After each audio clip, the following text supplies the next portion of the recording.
Welcome to the Moog Sonic Infinity DVD collection. My name is Mike Adams. I'm president of Moog Music, and we appreciate you taking the time to watch, listen, and learn about Moog products. This series will provide you with an overview of the Moogerfoogers. Bob once told me that he visited a studio owner who had a large modular system, and above it was the name Moogerfooger. And since the first time he saw that, he always wanted to develop a product line and call it the Moogerfoogers. Well, now we have a series of 6 of them. And we're fortunate today to have Brian Kehoe with us to demonstrate these effects. What's great about the Moogerfoogers is their sound and flexibility, and Brian will be demonstrating both features. When Brian is not helping Moog out, he's a professional musician who's been using our products since the 70s and been demonstrating it with us at NAMM shows since 1997. Brian's the tech for The Who. He recently produced the Fiona Apple record. He's one half of the Moog cookbook and has just released, as a co-author, released the definitive work on recording the Beatles. Brian, take it away. Let me show you why the Moogerfooger effects are a little bit above and beyond other effects that people have made. The first thing I would say is that the sound quality is amazing. They're really, really wide-ranging in tone. You can run studio signals through them. For example, a drum set would go through very easily. So instead of losing low end or high end, you can pass through, and the subsonic kick drums will come through. Very bright, high things like cymbals will come through unaffected, unless you decide to filter or change the sound with the pedal. But the actual sound quality of the pedals is very high. It passes things very clearly, and when you push the bypass switch on each one, the signal goes through very clean, without attenuation, without losing tone. It's built very high quality, mainly so that people can use it in a studio without losing sound quality. You may notice that they're very sturdy pedals. They're not small, they're not dinky. They're very sturdy steel chassis on here. You can jump on them with boots, and the switches and the knobs will take it. They're very strong. Made to last, and certainly good for stage and portable use if you want to take them on the road. We've got an interesting feature on most of these pedals. They have a level input, and level input is very useful. Most stomp box pedals are designed for very low level signals. A guitar or a microphone is a very low level signal. Puts out very little voltage, and that's proper for a normal stomp box pedal. But when you're using them in a studio, the studio consoles and keyboards, drum machines have a very high output, so they would overload most pedals. These can be adjusted. If you've got a very weak signal, you can turn up the input and get a lot more gain into it to set the level to a very strong level coming into the pedal. It'll work much better, sound cleaner that way. But if you're working in a studio, a strong level from a console or from a tape machine, Pro Tools rig would overload most of the pedals. You can drop down the input level, the drive control as they call it, and it would make it a lot cleaner signal, a lot better fidelity. They've also made it, though, because the level's so wide-ranging, if you take the strong signal and you do boost it, it will overload nicely. We'll get a bit of crunch, a bit of distortion, which adds harmonics and overtones to the sound, and a lot of people like to do that too. So it gets a really good sound to overload things, and they are made to overload, so don't be afraid to put it up and crank it into the red. It gets some very good sounds that way, a whole new realm of tones if you want to mess with it too. We've got quite a wide range of controls on the pedals. They do adjust in very strong and wide ways. Most pedals give you a limited range. The sounds that are quote-unquote good are the ones they limit you to. Certain speeds, certain ranges of settings. These pedals generally don't. They go far beyond what most people would want to do.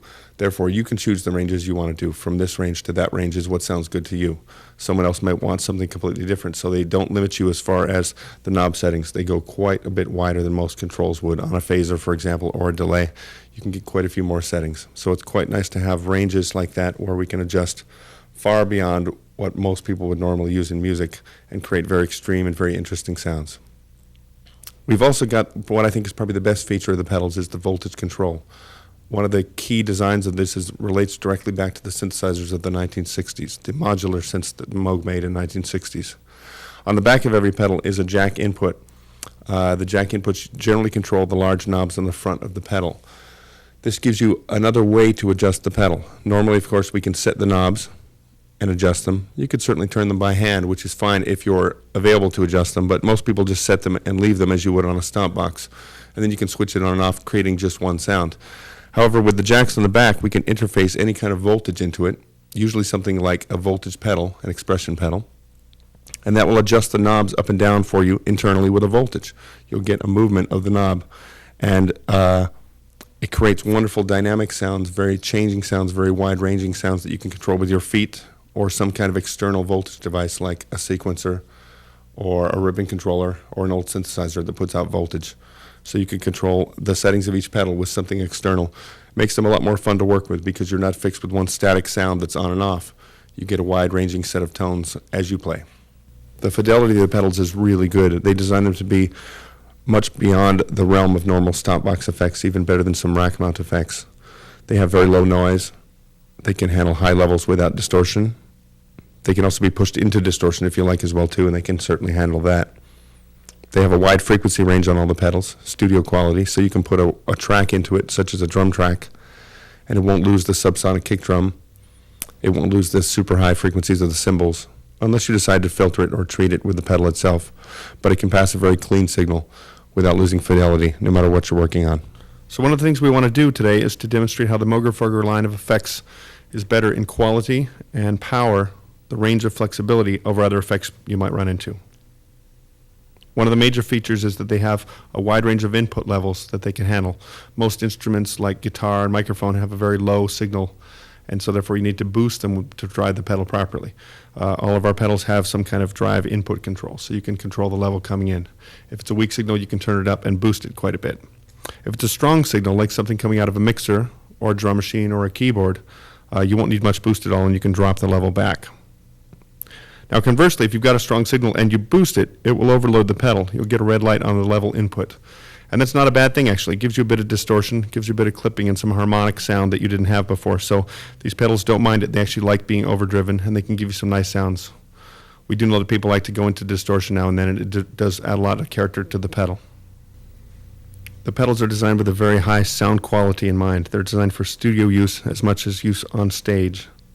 They have very much a good rack mount signal quality to them. So if you want to put a drum track through it, for example, it'll pass the subsonic kick drum frequencies as well as the very high cymbal frequencies. If you go to step on the pedals, switch them off as well, it bypasses very cleanly, doesn't mess up your sound, it doesn't attenuate it at all as it goes straight through the pedal. The pedals are designed with a really wide range of settings compared to most pedals that do phasing or delays. You've got a more adjustable range, so you can go from the very shortest, fastest settings to the very long and slow settings, much beyond what other people would think would be useful, but they didn't want to limit you to thinking these are the good ranges. They want to give you all the options from normal to very extreme, so you can set the pedals in much wider ranges than most other people can do. Probably the greatest part of the Moogerfooger pedal line is the interfaceability. They developed a system based upon the synthesizers used in the 1960s that Moog made, which were modular analog synthesizers. Modular means you can patch from one to the other. They use a very simple system of voltages, what we call control voltage. And it means that on the back of each pedal, there's a jack, or a set of jacks, to control each knob on the front. You can plug a voltage into the back and effectively control what this knob would control by putting a voltage lower or higher into the pedal. It's very simple to do. You would use something external like a voltage pedal, expression pedal, a sequencer, even an old synthesizer that puts out voltages you can feed into the back of these and adjust the range of what the knob would be controlling from something external. That's nice because normally you'd set a pedal, pick some choices of the knobs, you'd leave it, set it, and switch it on and off, getting only one sound out of the pedal. This way you get a wide range of sounds. You don't have to use your hands and be controlling the pedal all the time. You can use an external voltage that way and therefore set up the pedal the way you'd normally like it, but with external voltages, like an expression pedal on the floor or some kind of sequencer. You can control these pedals and get quite a range of sounds that are active and dynamic as you play. The CV jacks add a system of interfaceability between the pedals, which is really powerful, really interesting to use.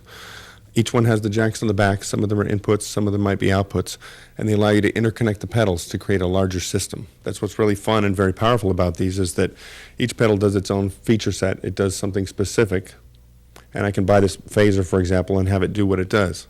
But if I pick up a second pedal, for example, the low-pass filter, suddenly the phaser can do new things it didn't do before by connecting the filter to it. Not just processing the sound of one into the other, but the actual modules and the voltages inside this one can now control the phaser and make the phaser do some new things. Vice versa, the phaser will give the low-pass filter features and sounds that it did not have before.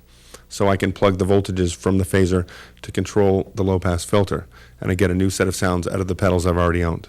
And certainly as I buy a third one or a fourth one, they do all interface together, so I can get new sounds out of each one. Every time I buy a new pedal, my old pedals do something they didn't do before. It becomes part of quite a large system. Our Mini Moog Voyager synthesizer and any kind of voltage-controlled instruments can interface with these, so they become part of a very large playset of different modules you can work with. Certainly any old synthesizers use control voltage, and quite a few people make modular systems where you can buy modules and pieces to interface with these. So it becomes quite a powerful system, very good quality components, and each one is a part of a very large system of modular interfaceable items.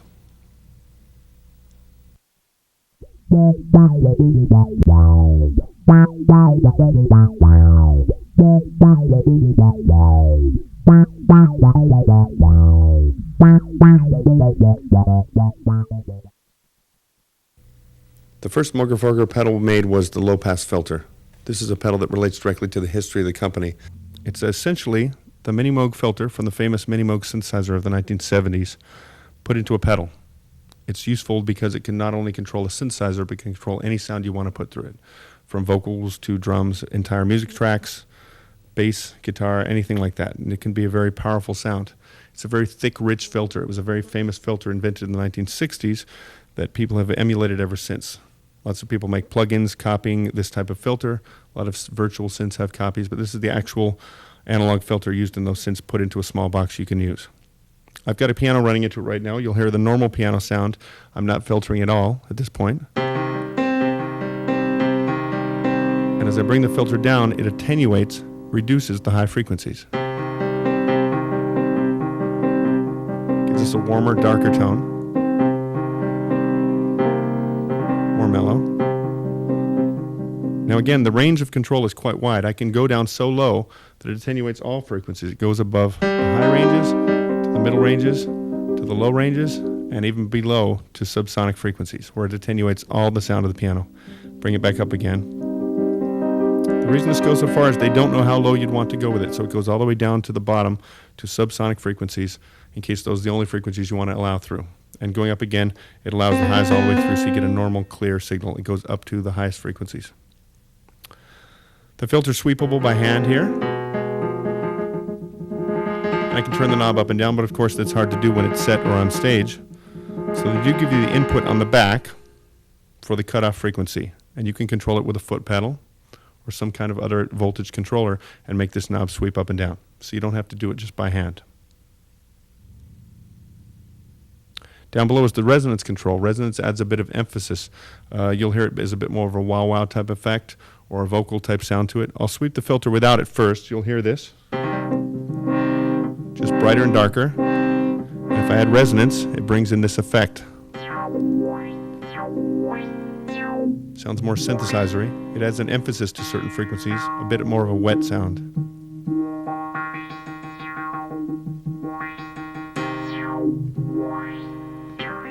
As I bring up the resonance even further, it actually goes into an oscillation, a bit of a feedback, if you will. As I turn it up, and we get a note. The filter starts playing notes by itself. It becomes an oscillator, and I can set the range from very, very high, supersonic, sweeping it down, all the way to subsonic tones. So this itself can become an oscillator if you want to set it that far. They didn't want to restrict you and say that you can't go that far. It's a nice, useful feature sometimes. So we give you, as a function, an oscillator as well. Bringing it back to normal settings here. If we sweep the piano up and down, I'm in the two-pole filter mode. Two-pole is on the left. It's a thinner, brighter filter. On the right is four-pole, a deeper, warmer filter. A bit heavier sounding. That's the original Mini Moog filters, the four-pole setting. A lot of people like that, especially for bass, because it's heavier, darker, emphasizes the low frequencies. In the case of you're using the pedal and you feel it needs a bit more cut, a bit more bite, especially to come through a loud band or a mix, you can switch it to the two-pole, and it'll let a little bit more mids and highs come through. And the two-pole lets it be a bit brighter, a bit more aggressive. I'll show you what this sounds like with guitar and bass as well. It has very good sounds for those kind of instruments. I'll show you what it sounds like with a guitar. Electric guitar plugged into this does some interesting effects. Using the filter cutoff set high, it's pretty much the normal guitar tone. Very clean, very direct. As I drop the filter down, we attenuate some of the highs. We get more of a mid-range tone, of course. As you get lower, we get even a very low. Almost no highs and mids, just lows. And of course, you can move up and down. Doing this by hand is a bit troublesome. So let's plug in the foot pedal and do the same thing. Plugging in the foot pedal to control the filter cutoff, I've now got floor controlled with my foot pedal expression of this knob. Let's try it.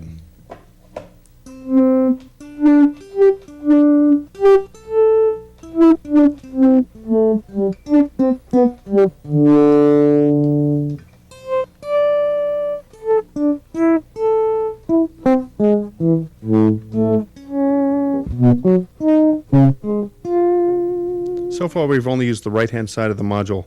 In this box here is the filter itself, filter cutoff, and the resonance. The left-hand side of the pedal is a different module. It's actually not the filter, but an envelope shaping module. It senses my playing and puts out a corresponding voltage. When I play softly, it puts out a low voltage. When I play hard, it puts out a high voltage. So the input volume, whether it be a drum track or a piano track, a vocal or a guitar, generates an output voltage that can be used to control things. This module works on its own independently of the filter. We can connect them internally very simply. They do hook up together, and that's normally how these are thought of, an envelope controller into the filter. But as you'll see later on, we can connect the envelope part to other pedals as well. It does function all the time. Even when I've got this pedal switched off and we're not doing filtering, the envelope is still sensing the input and putting out a corresponding voltage out of the jack in the back marked envelope out. This voltage can be used to drive any other kind of voltage-controlled items like the Moogerfooger pedals or a synthesizer or a sequencer.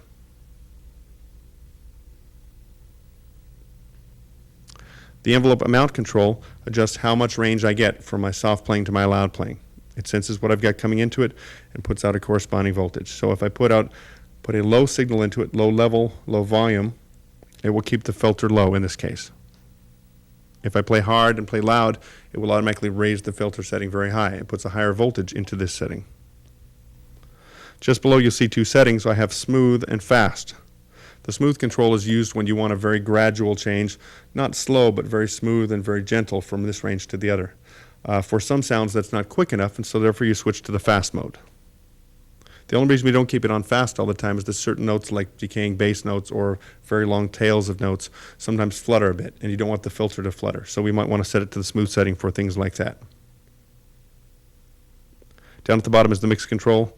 It's very simple. When it's over at 0, we have all direct signal. There's no filter coming through at all. When we set it to the right, it is all low-pass filter. And of course, if you want to put it in the middle, you get half and half. Half dry signal, half filtered signal. This is good for some instruments like bass or a musical track where you want to add the filtered tone to the original track. I'm using a bass now, and we're going to use the envelope sensor to control the filter setting. Quiet playing is going to keep the filter low and dark. Harder playing is going to brighten up the filter. Here we go.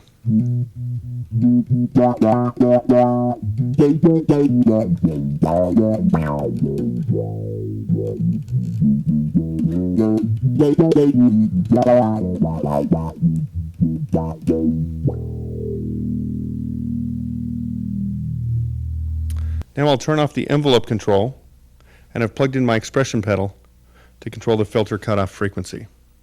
Here's the normal bass sound without the filter pedal in.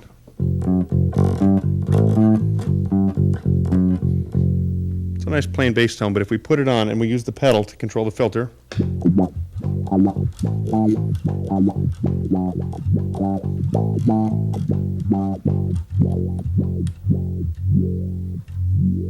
it's much richer, much more fun.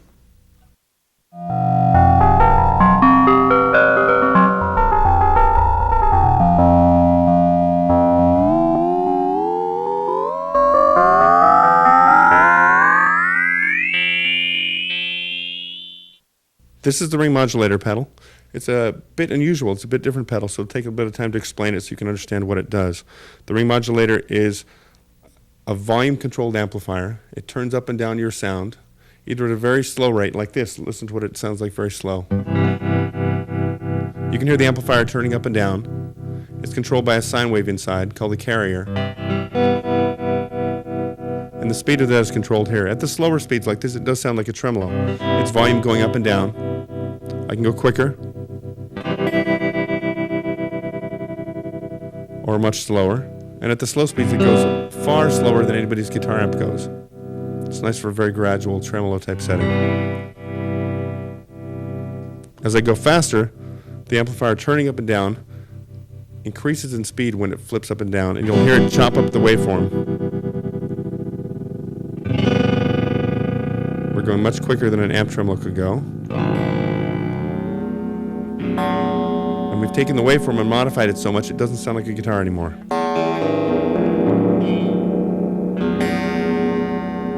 It does sound a bit like a bell, like a chime, which is how it gets the name ring modulator. Now I've got a second range of frequencies up here, even higher if I'd like to go there, to modulate the sound even more.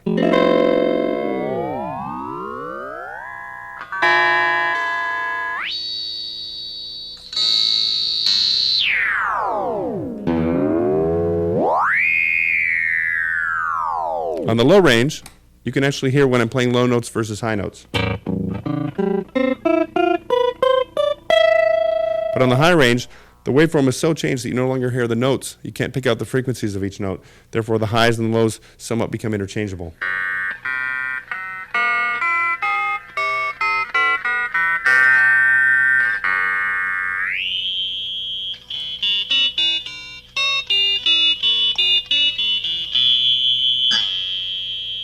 We have a mix control up here, so I can blend my original sound, the very dry guitar, with the ring modulator sound, or any combination in between.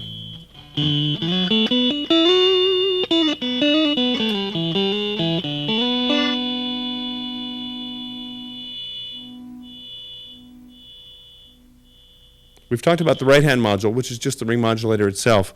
There's another module built into this pedal, an LFO. The LFO can be used with the ring modulator or separately. Again, it runs all the time, even when the ring modulator is switched off. So I can use this module to control other things as well, too. The LFO module is a low-frequency oscillator. Low frequency meaning very slow. And it runs in a very gradual way. Listen to it as I connect it to the ring modulator sound we had before. Instead of sweeping this up and down by hand,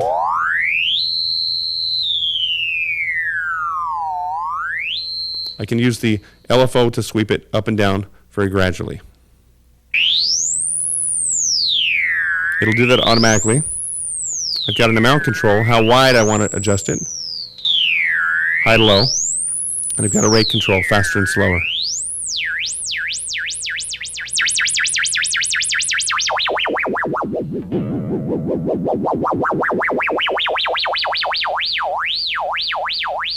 The waveform control here, it goes between a sine wave, this smooth sweeping up and down sound I've had, and a square wave, which jumps from high to low.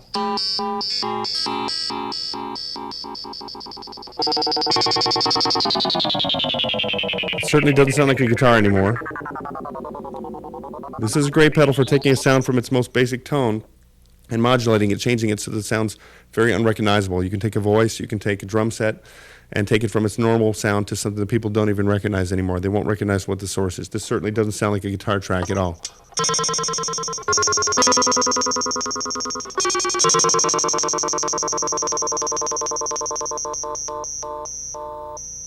So again, I've got two things happening. I've got the carrier, which is a simple sine wave sweeping up and down, turning up and down my amplifier, either very slow or very fast.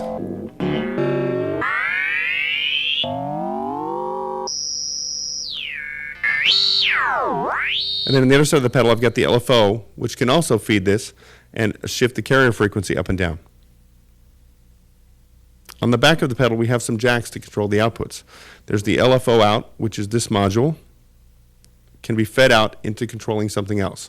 I can plug it into my low-pass filter to make the filter sweep up and down automatically, which is something it didn't do before.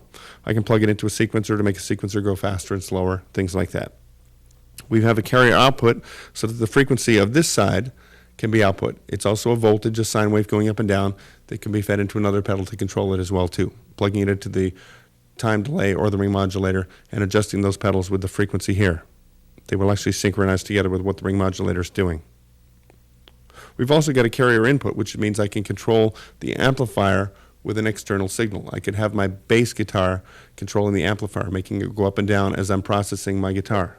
Or I could feed a vocal into it and then feed a very simple pulse into there and have some kind of pulse turning the vocal on and off. Very simple things you can do. So you can control the amplifier by plugging into the carrier input on the back.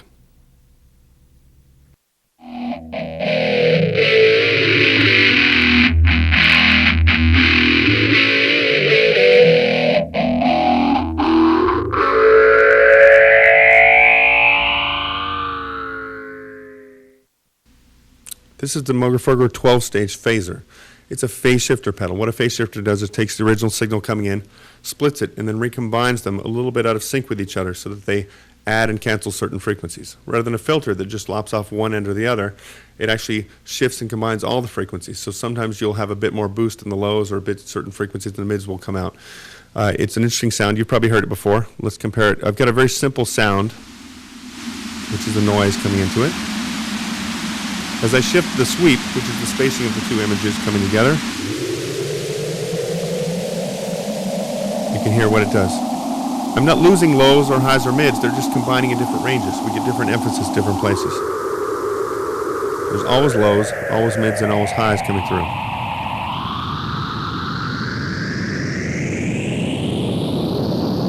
Got a very wide range on the sweep here. Most phasers have a very limited range, but this goes actually quite far. Gets a nice jet type noise, as you can hear.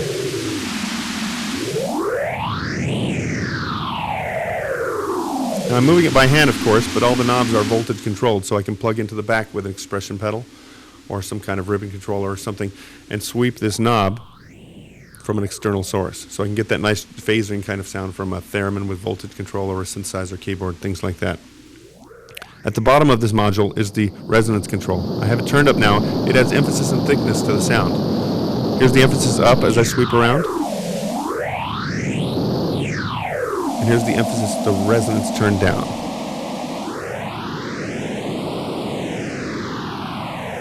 It's a bit thinner, a bit more airy, cloud-like sound to it, but it's nice. Here's with it on 10 again. Much heavier. The switch in the middle says 6-stage and 12-stage. The 6-stage sound is a bit thinner. It's a normal tone you'd get from most phasers, but we have a 12-stage setting, which is twice as strong. You'll hear it kick in. It's much heavier and more growly. Let's hear the normal 6-stage sound. And when I turn on the 12-stage, you'll hear it. It's deeper and stronger.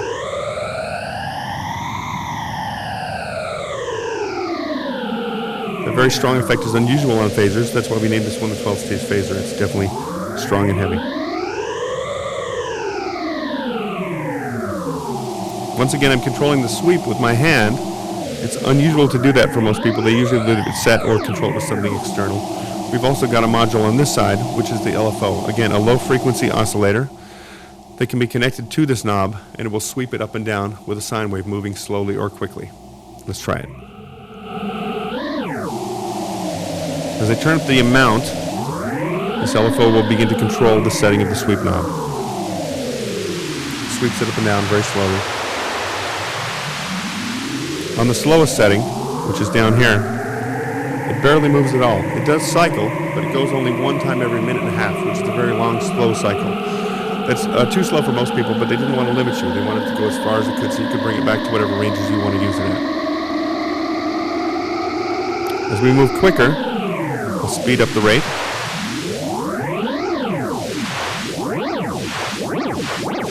And I can go even faster by kicking the switch over. We've got a high rate of speed here.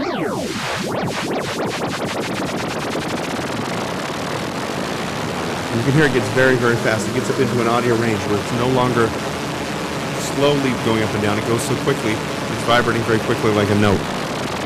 Let's try it with a synth tone rather than just noise. Here's the typical phase-shifted synthesizer sound. The normal input sounds like this. It's a good sound. but it's kind of more interesting, more thick and more emphasized when it goes through the phaser. Certainly has more animation to it. It's a bit more interesting than a very static sound.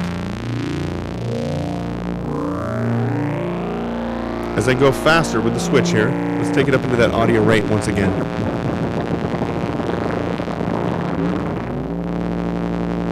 It's going so fast you no longer hear it going up and down, but it is going up and down very, very quickly. In this range, I've got it so that it's very quickly moving, emphasizing certain frequencies again still. And now when I move the sweep control, it sounds different, a little bit stronger even still.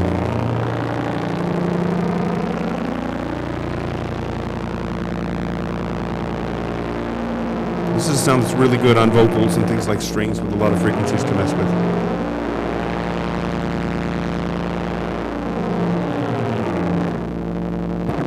Now the phaser is a good pedal in that it can also process sounds into stereo. It has two outputs. So on the back, there's the normal audio out, which is mono, combining the signals. And then if you plug into the auxiliary out, you have a different sound on the left side than the right. So you'll hear a very interesting, beautiful stereo picture. If you put a mono signal into it, you'll get left and right out, each one shifting slightly different than the other. The frequencies will be different, giving you a nice stereo effect from a simple signal from a keyboard or a track. We have inputs on the back as well to control voltage inputs. We mentioned briefly the sweep input could be used. We can plug an expression pedal in and sweep it with your foot, so you get more of a wah-wah expression type pedal.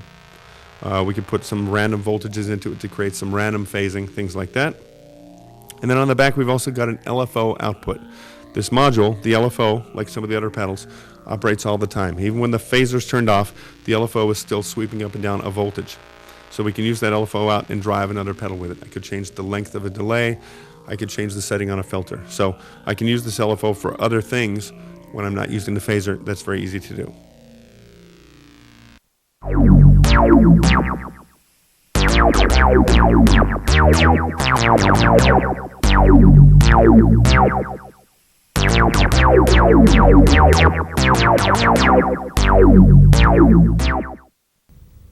This is the Moogerfooger analog delay pedal. An analog delay is a little bit different than a digital delay. It has a bit warmer sound to it. It's a bit more natural because when you're in a room or a natural space, it tends to lose some frequencies when it bounces back off a wall to you. It changes the sound from the original tone. It's not an exact duplicate. So a digital delay sounds somewhat artificial because it repeats exactly what you put into it. An analog delay, therefore, sounds a bit warmer and a bit more natural. People do like them for the sound of it. It's something people buy for the tone. I'll show you how this works. It's a very simple delay pedal like most people have, but with a wider range and a little bit better sound quality to it. Here's a short slap echo, very quick repeat behind what I'm playing.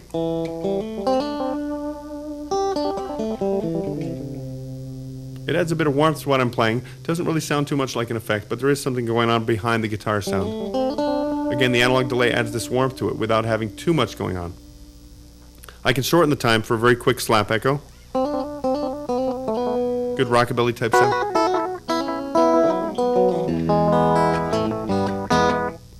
And then of course go even shorter for a very quick doubling type sound. You don't even hear quite a delay here, you just hear a doubling of the sound.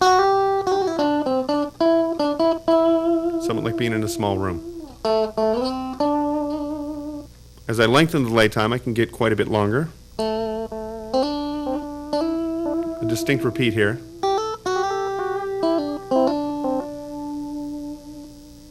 Most analog delay pedals, that's the length of time they will go to. It's a little bit over half a second. But they're limited by time. The way the circuitry works, they're limited by how long they can go. Our pedal will go twice as long as that. It has a double long setting, so it will go over a second, a little bit longer.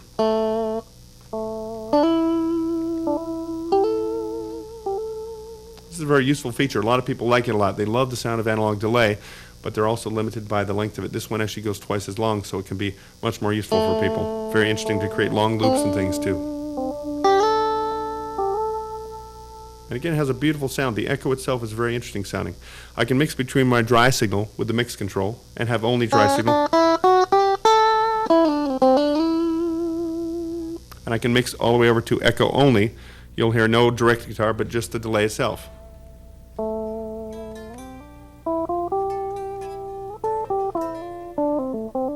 Again, it's a very nice sound. That echo itself has a warm tone to it, very smooth and rich sounding. And of course, with the mix control, we'll go usually in the middle if I'm playing live to combine the two sounds.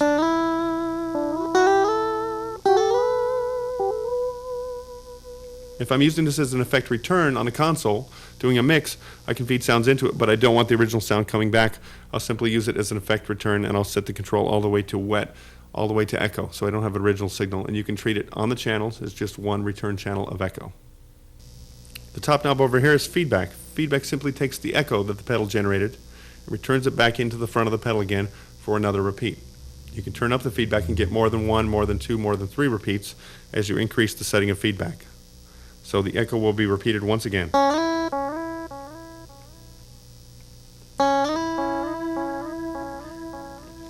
As I get up to setting number 8 on here, it actually gets quite a nice sustain.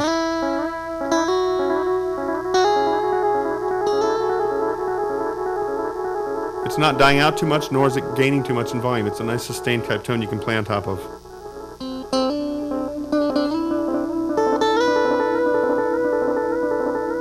Builds a nice cloud of sound, mixture of notes in the background there. And again, the sound of the analog delay pedal is kind of interesting. It's a very warm, underwater type sound to it. Very cool.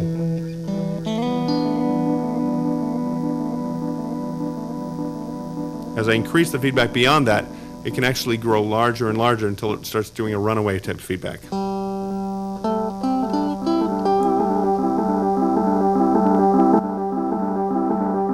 I'll turn down the output a bit. But you hear it's growing and growing until it reaches the level of distortion. Still good sounding though. It's an interesting tone. And again, the delay time will affect it.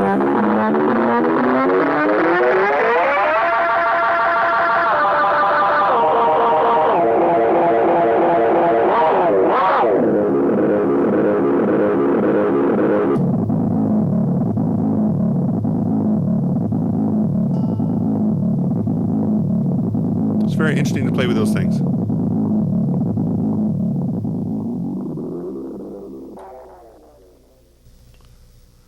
One of the most interesting features of this pedal is the external effects loop. Normally when we have feedback, the echo that's created is fed back into the pedal again. It's processed once more to create a second echo and a third echo and so forth by feeding it continuously back through the pedal. The external loop is selected here, and it allows you to take each echo and run it through an external processor before it goes back through the pedal again. So the first echo is run through some external device like a wah-wah pedal, distortion, pitch transposer, anything we want to use. And then it comes back through this pedal again to get a second echo. And the second echo is then run through the external bit and then processed again. So every time it goes through this loop, there's an external device inserted to create and process the sound. Create some very interesting effects with filtering, or if you did pitch transposing, you could have a sound that transposed up a fifth every time it got a new echo. It's a very interesting idea and creates some very unique sounds if you want to mess with it. Like the other pedals, this has external input jacks to control the pedal with voltages. We can plug in external sequencers or pedals here to control these knobs on the front. We could control the delay time with a sequencer, so it would adjust the delay length. It's interesting to hear when you control the delay time, it does shift the pitch of what you're doing as it plays back faster or slower. The mix control is an obvious one. If you use a foot pedal to control it, you can control the ratio between your dry signal and the echo signal as you play. And certainly the feedback control is fun to mess with. As we feed back more into it, it can get excessive, can cause a lot of regeneration, which can run away. But you can certainly easily foot control it and bring it back just at the point when it's going to overload. We plug the expression pedal in to control the delay time. Let's hear what that sounds like. It's going to bend the pitch a bit as it goes because we're changing the playback speed of the delay. It plays back at a different speed than it was recorded originally, so you'll hear this pitch go up or down as I move the pedal.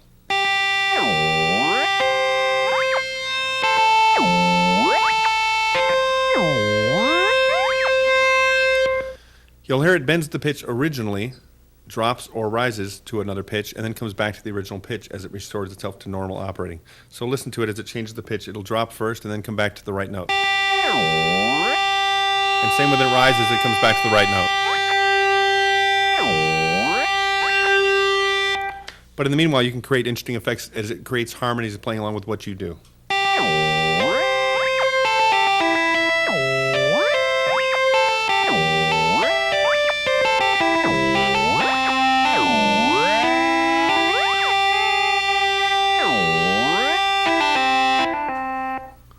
Now we're controlling the feedback, the number of echoes with the control pedal. Try it here.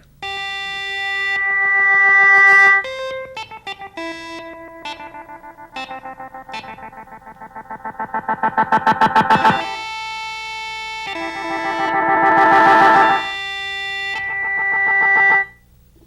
still controlling the feedback now with the expression pedal, but we're triggering some sample drum sounds instead.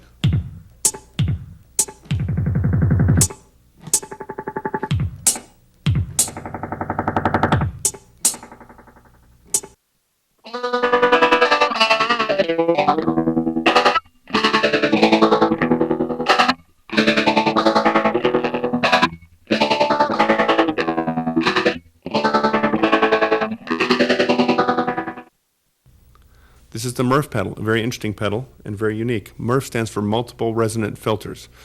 The filters are on the front, these sets of sliders. There are 8 of them, arranged from low frequencies to high. It divides the sound you put into it into low frequencies, mids, and highs. And you can adjust the relative volumes here. It's somewhat like a graphic equalizer, but it sounds different and it works differently as well too. We've set it up so you can stage and sequence between them as the sound goes through. I'll feed it a normal, very simple noise source, and you can hear what it does. We're doing the most simple pattern, which is low to high. You hear it shift from low to high as it steps through these one at a time. I can change the rate, faster and slower.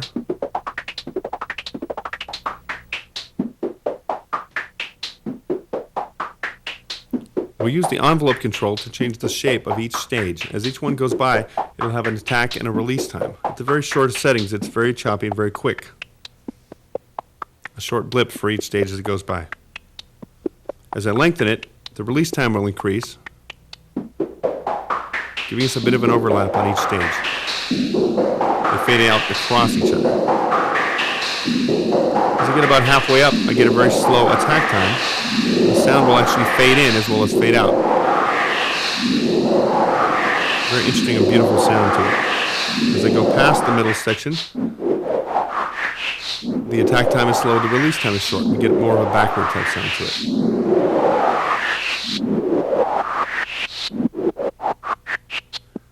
So ranging around here, I can get all these interesting shapes and tones just by changing the envelope control. Again, this is a voltage controlled knob, so I can also plug into the external input, control it with a pedal or something.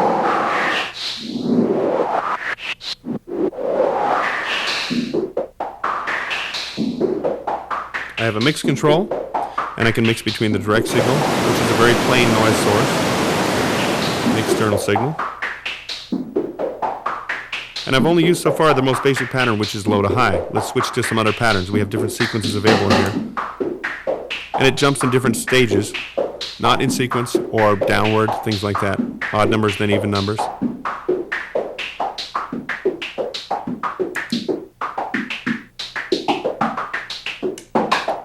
Second set of patterns is here if I switch to the B set.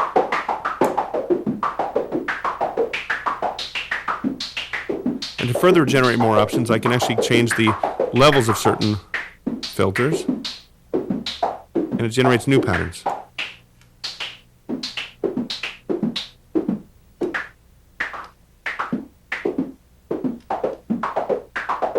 So each pattern can generate any number of things by setting the sliders here.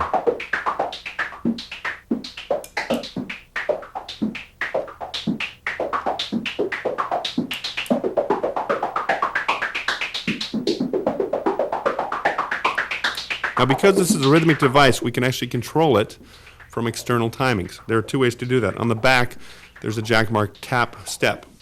If you plug in a switch pedal to it, a momentary switch pedal, it will sense the timing as you play beats into it and synchronize the clock of the Murf pedal to what you're playing. So if you're playing on stage, you can play guitar, and the filters themselves will stage in time with the music. The step input is from a sequencer or a clock or drum machine with a steady type of pulse. If you plug an audio signal into it, that will generate a pulse that this can follow. So you can synchronize it to a sequence or any kind of pre-recorded track you have. The Murf stages will follow along just in time with it. You can set it 8th notes, 16th notes, things like that to create stuff. You can also send an individual step to it. If you send a kick drum pattern to it, for example, it won't go on every quarter note. It'll go every time the kick drum hits. So you can actually have the Murf change every time you send a certain trigger to it. Playing a key on a keyboard, anything like that can stage the next stage of the Murf. It's very controllable that way. A lot of uses for a rhythmic device like this.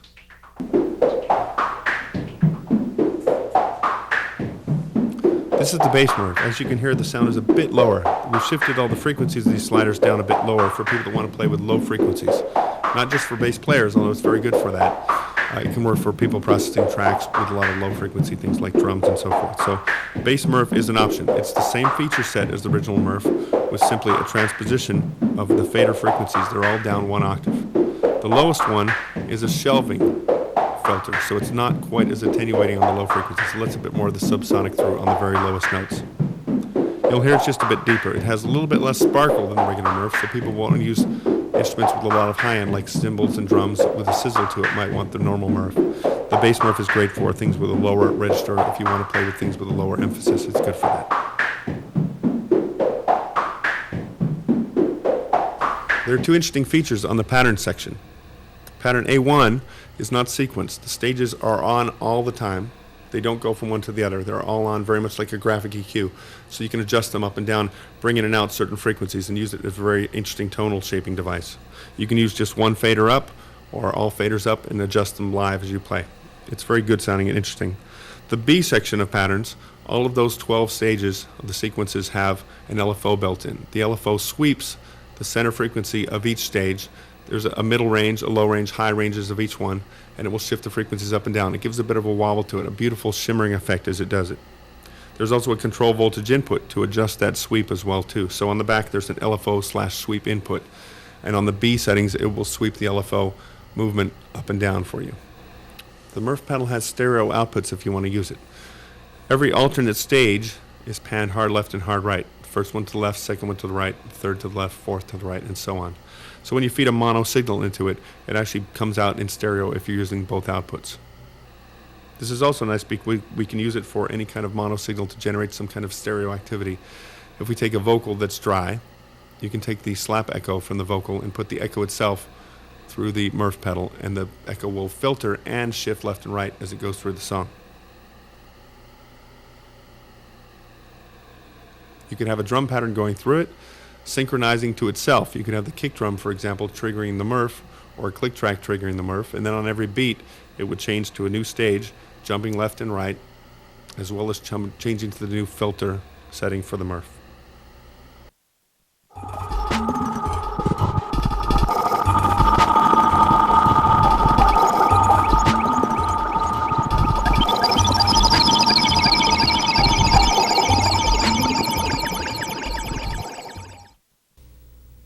This is the control voltage processor, the CP251. Control voltages, as we mentioned before, is part of the big system of hooking all the pedals together, hooking them together with the synthesizer or with other things. This is one of the external devices we made to give you more power with the things you already have. The control processor doesn't generate sounds of its own, it creates voltages. The voltages are used to control other pedals or other instruments. So you can use it to generate, create, modify voltages when used with the whole system of interfaceability. On the bottom right, the sample and hold has two sections of output. There's a normal section which outputs the standard output from the sample and hold.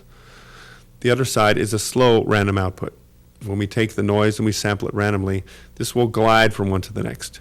The attenuators is the next section of the control processor. Attenuators are a very simple thing. It's like a mixer, if you will, or volume control for a voltage. So I can feed a voltage into the attenuator. Let's say it's a square wave LFO jumping from high to low. I can feed that into my pitch control, and it jumps very widely if I plug it in directly. If I plug it in through the attenuator, I can turn down how far that voltage jumps, from a very little bit to a very large amount, and anywhere in between. I have two attenuators here on the control processor. We have a lag control. Lag control is somewhat like the glide control on a synthesizer keyboard. When you change voltage from low to high, whether it be a small waveform or a motion from the keyboard, it slides up or down. Lag allows us to adjust the up ranges differently from the down ranges, and we can adjust the time of shift between low to high and high to low. You can do all kinds of creative shaping of waveforms and voltages with this lag control. We've also got a 4-input voltage mixer on the left side.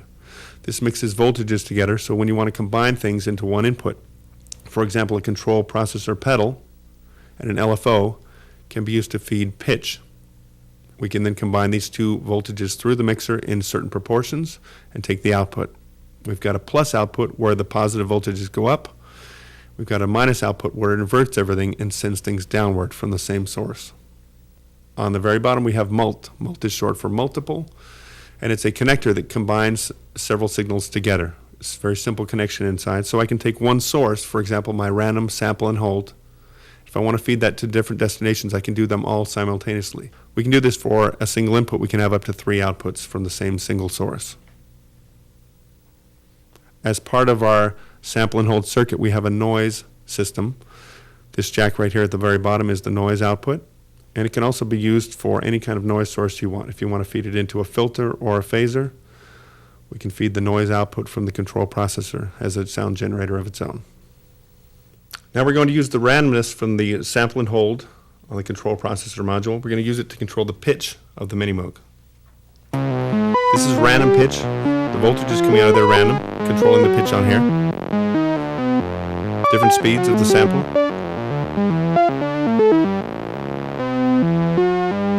And next to this jack we have slow random, the more gradual sliding random.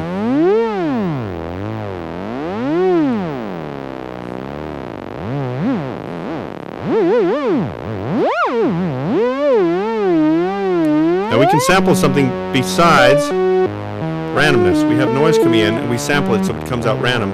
Let's sample something that's predictable and stable. Let's sample a sine wave coming out of the LFO here on the Moogerfooger. You can actually hear it describing the shape of the sine wave it's sampling, very slowly taking sample steps as it goes up and down. I can sample it slowly, sample it quickly.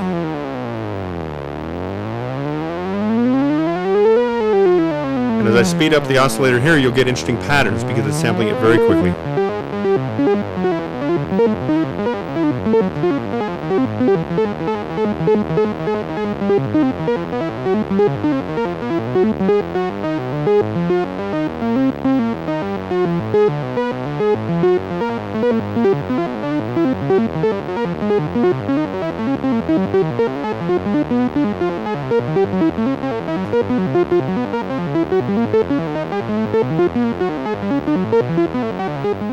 Now we're going to use the slow random output from the control processor to adjust the frequency of the ring modulator. Listen to the sound, see if you can tell what it is.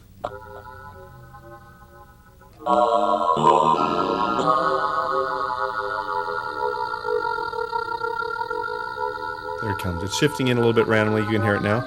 If I slow it down, you'll definitely hear what it is. Choir sample. And in the slow tremolo setting, the slow random will actually make it speed up and slow down different tremolo speeds.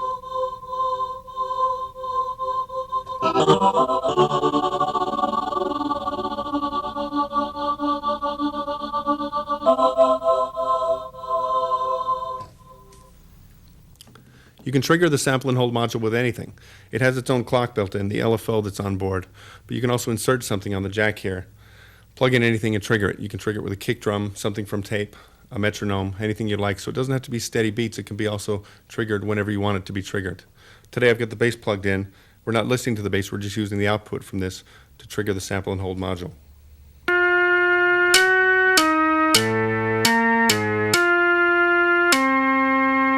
You can also use the cable itself and switch it. Put a switch on the end or some kind of do-it-yourself project. Trigger it that way.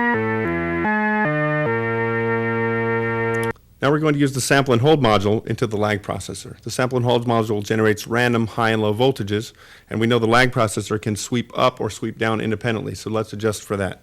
Here's the sample and hold module adjusting pitch, jumping very rapidly from high to low. If we adjust the lag so that anything going up slows down, it'll have a lag going up.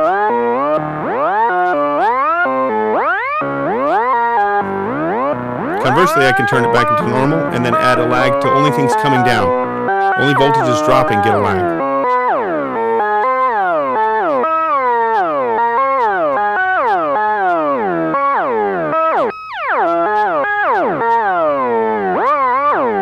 And then by increasing both, we get more of the slow random voltage that we have on this jack over here.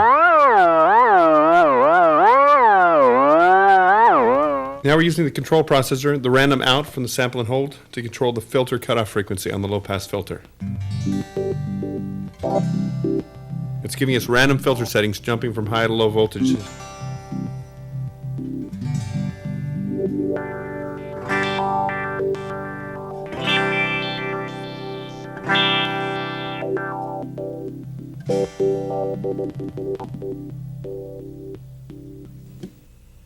Now we're using the control processor, the slow random output, to control the sweep of the phaser.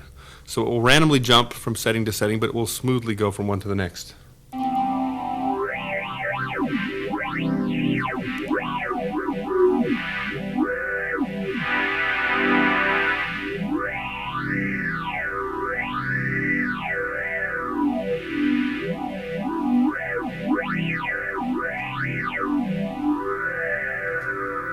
Now what we're using is the control processor. Let's take the random output from the sample and hold.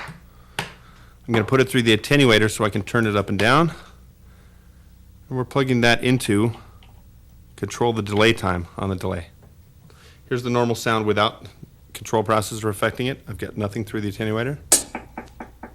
It's a straight simple echo. Now if we adjust the delay time using randomness, this is what it sounds like.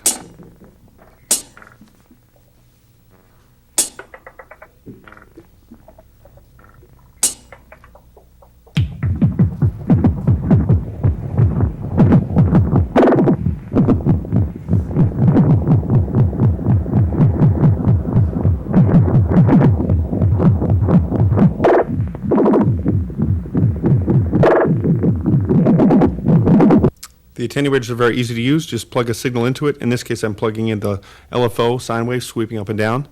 We're going to attenuate it going into the filter of the synth.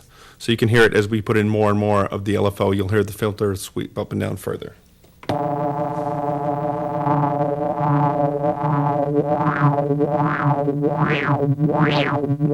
It's very simple control. Change the speed of the LFO.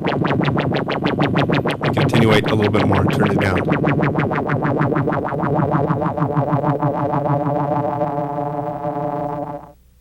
I'll demonstrate the multiple to you. We have one source going into it, which is the sample and hold.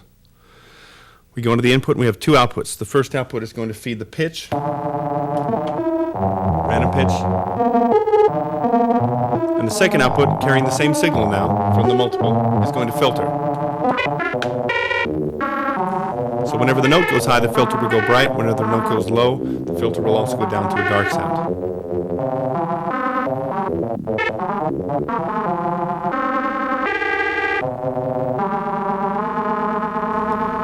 This is a good example of how the control voltage processor can combine control voltages to one destination. We're going to control the filter cutoff frequency, first with the random sample and hold output. So we've got random filter frequencies right here. And at the mixer, we're combining it with the output of the pedal. So both of those voltages will combine into here, and I can sweep the random sample and hold up or down with my pedal as well too. Both are adjusting the filter cutoff.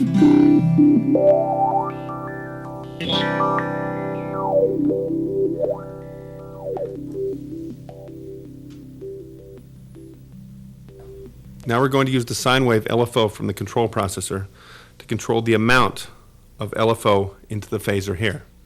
So this one is turning up and down the amount. This one is sweeping the phaser up and down. You'll hear that come in and out because we're controlling the amount here.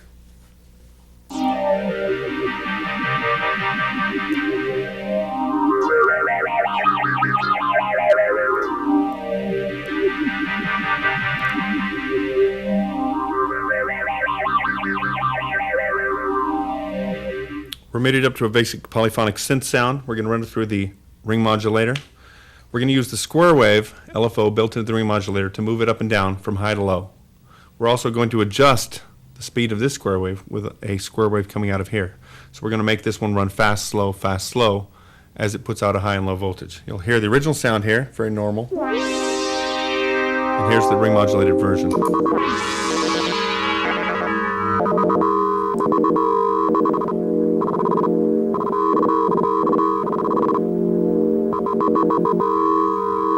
Again, it does a really good job of mutating sounds from what the normal tone is. Something completely different.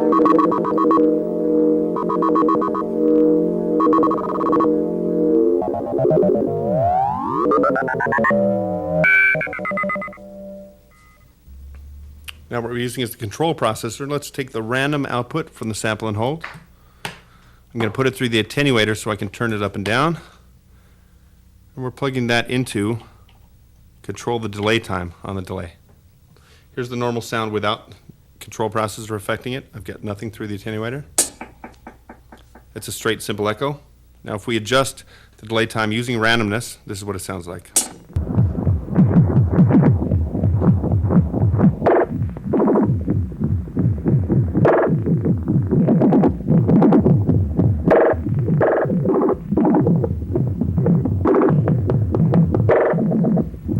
Let's use the lag processor to adjust a square wave. The square wave is a voltage going high and low very quickly. We'll plug it into the pitch of the Mini Moog so you can hear what it's doing. It's going to jump high and low very quickly. One steady high state, one steady low state. The lag processor can adjust the time rising versus the time falling. Let's sweep up with the rise time.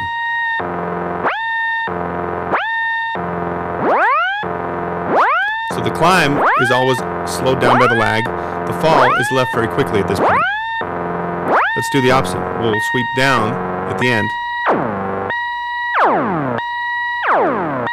The jump high is very quick, the fall down is very slow. We can have a combination of the two as well too.